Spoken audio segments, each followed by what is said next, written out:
கொத்தமல்லி கருவேப்பிலை ரெண்டையும் சேர்த்துட்டு ஒரு ஊறுகாய், அதாவது தொக்கு பண்ணாக்க ரொம்ப டேஸ்டியாக இருக்குங்க. இதுக்கு வந்து காம்பினேஷன் பார்த்திங்கன்னா எந்த அளவுக்கு வேணால் கொத்தமல்லி கருவேப்பிலை கொடுக்கலாம். வீட்டில் கொத்தமல்லி குறைவாக இருந்தால் கருவேப்பிலை கூடுதலாக போடலாம். வெறும் கருவேப்பிலை மட்டும், வெறும் கொத்தமல்லி மட்டும் கூட போட்டு தொக்கு செய்யலாம். இந்த தொக்கையை வந்து ரொம்ப ஷார்ட் பீரியடில் எப்படி பண்ணுறது, மைக்ரோவேவ் அவன் யூஸ் பண்ணிவிட்டு எப்படி பண்ண சொல்லிட்டு இப்போ பார்க்க போகிறோம். இதுக்கு என்னென்ன பொருட்கள் தேவைன்னு சொல்கிறேன், இங்கே பாருங்கள். மைக்ரோவேவ் அவனில் ரொம்ப சுலபமாக எப்படி கொத்தமல்லி கருவேப்பிலை தொக்கு பண்ணுறதுன்னு சொல்லிட்டு இப்போ பார்க்கலாங்க. கொத்தமல்லி கருவேப்பிலை ரெண்டும் சேர்த்து தொக்கு எப்படி பண்ணுறதுன்னு சொல்லிட்டு பார்க்கலாங்க. தேவையான இன்க்ரீடியன்ஸ் எல்லாம் இங்கே எடுத்து வச்சுருக்கேன். ஒரு சின்ன ஆரஞ்சு பழம் அளவுக்கு புளி எடுத்துகிட்டு ஊற வச்சுருக்கேன். இதை வந்து சுடு தண்ணி போட்டு ஊற வச்சுருக்கேன். இதோட இந்த மாதிரி ஒரு பேடிக்கி சில்லி வந்து ஒரு 12லேருந்து 15 காய் அந்த சைஸுக்கு தகுந்த மாதிரி. இப்போ இதையும் இதுலேயே போட்டுடலாங்க. இது நல்லா மூழ்கிற அளவுக்கு தண்ணி இருக்கணும். இப்போ நல்லா இப்படி ப்ரெஸ் பண்ணி விட்றேன் பாருங்கள். இப்போ இதுலேயே அது நல்லா ஊறட்டும். இப்போ இது மூடி வச்சுட்டேன். 10லேருந்து 15 நிமிஷம் வரைக்கும் ஊறலாம். நல்லா 2 கைப்பிடி அளவு கருவேப்பிலையை நல்லா கழுவி அலசி வச்சுருக்கேன். ஃப்ரெஷ்ஷாக இருக்கிற கருவேப்பிலை. ஒரு கட்டு, கொஞ்சம் பெரிய கட்டு கொத்தமல்லியை நல்லா அலசி அந்த காம்பு, கொஞ்சம் காம்பு இருக்கலாம், நல்லாயிருக்கும். கீழே இருக்கிற வேர் பகுதி மட்டும் கட் பண்ணிவிட்டு அலசி வச்சுருக்கேன். இப்போ இதில் தேவையான அளவு உப்பு, அதாவது புளி எவ்வளோ வச்சுருக்கோமோ, காரம் எவ்வளோ வச்சுருக்கோமோ அதுக்கு தகுந்த மாதிரி. இது கிட்டத்தட்ட ஒரு 3.5 டீஸ்பூன் பொடி உப்பு வச்சுருக்கேன். கொஞ்சம் வெல்லம் வச்சுருக்கேன். மஞ்சள் தூள், கடுகு பொடி, வெந்தயப்பொடி 1.5 டீஸ்பூன் இருக்கும். கடுகு பொடி 1 டீஸ்பூன் இருக்கும். தேவையான அளவு எண்ணெய், தாளிப்பதற்கு கடுகு, பெருங்காயத்தூள்.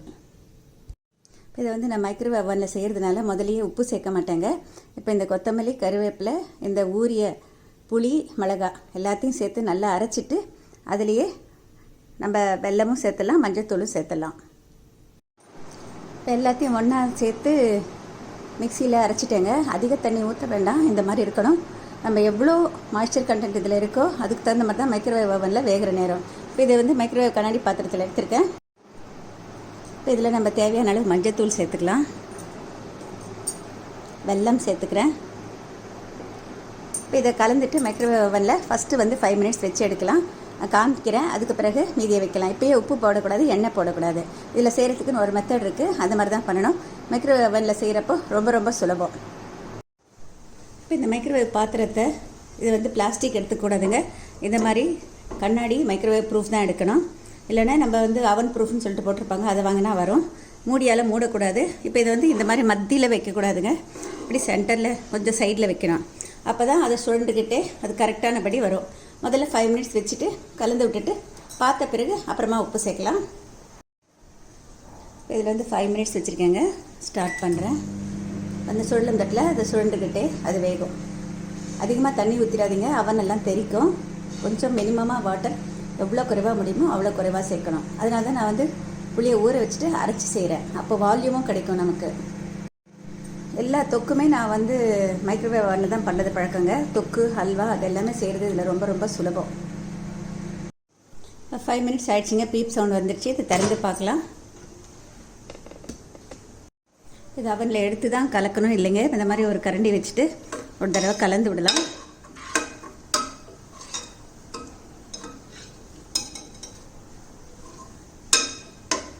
இதில் இன்னும் மாய்ஸ்சர் கண்டென்ட் இருக்குது.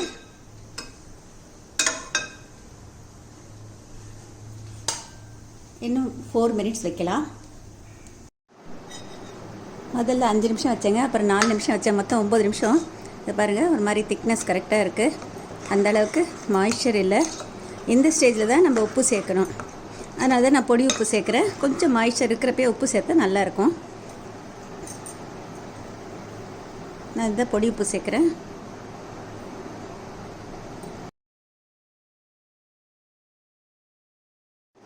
இப்போ இதை இன்னும் 1 நிமிஷம் இல்லைன்னா 2 நிமிஷம் வச்சு எடுக்கலாங்க.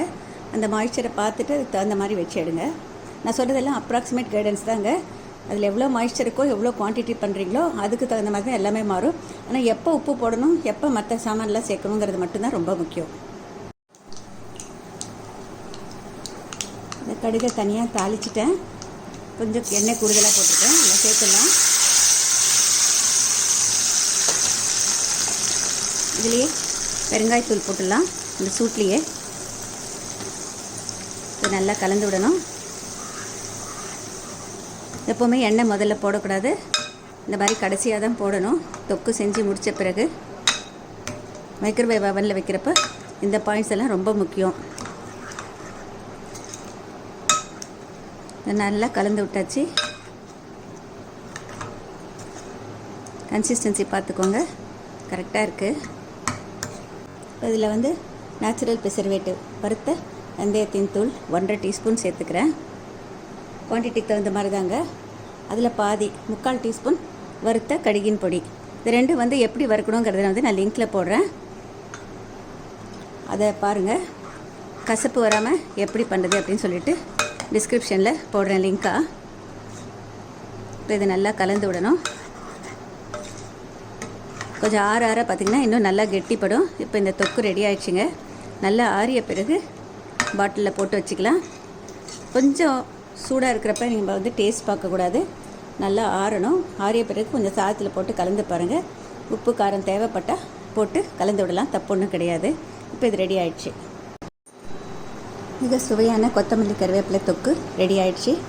இதுக்கு டோட்டலாக நான் எடுத்துக்கிற நேரம் 10 நிமிஷம். 5 + 4 அதுக்கப்புறம் 1 நிமிஷம். கரெக்டாக இருக்குது கன்சிஸ்டன்சி. சுவையான தொக்கு மைக்ரோவேவ் ஓவனில் ரொம்ப குயிக்காக எப்படி பண்ண சொல்லிட்டு இப்போ பார்த்தோம். ட்ரை பண்ணி பாருங்கள் ஃப்ரெண்ட்ஸ்.